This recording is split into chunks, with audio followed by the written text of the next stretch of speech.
2018 World Cup champion $38 million from $400 million fund. Kolkata, India, AP. The 2018 World Cup champion will get $38 million from a prize fund FIFA has increased by 12% to $400 million. FIFA said Friday that each of the 32 competing national federations in Russia will get at least $8 million, the same as in 2014, when the overall prize fund was $358 million.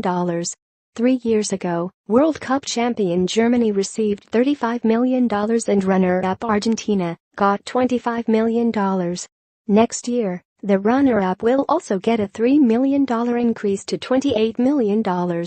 Following a meeting of the FIFA Council, the governing body said the third and fourth place teams will each get a $2 million increase to $24 million and $22 million, respectively.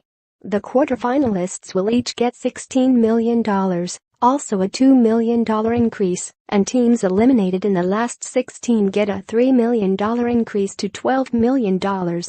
The prize fund comes from World Cup revenues that FIFA has projected to exceed $5 billion despite stalled sales of sponsorships amid Swiss and American corruption investigations. Today the doors are open, the revenues come in and the revenues will exceed the budget certainly, FIFA President Gianni Infantino said.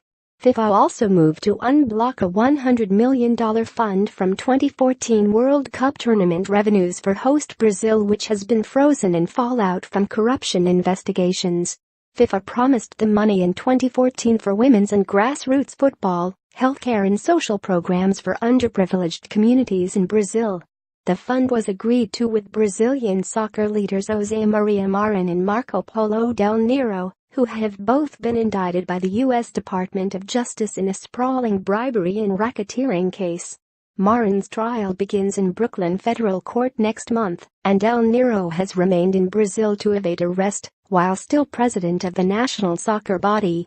Infantino said Friday a new entity would run the fund, and projects should start to benefit the country by early next year. Also, FIFA has ended a years-long attempt to bring soccer peace between the Israeli and Palestinian federations.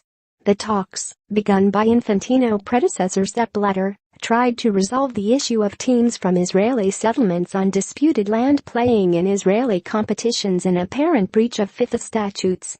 "We see there where our limits unfortunately are," Infantino said, noting disputes in the region date back 10,000 years. "Football is not going to solve them either, I am afraid," Infantino said. Council members decided that interference by FIFA in the soccer status quo in these territories could have an aggravating effect on the current circumstances,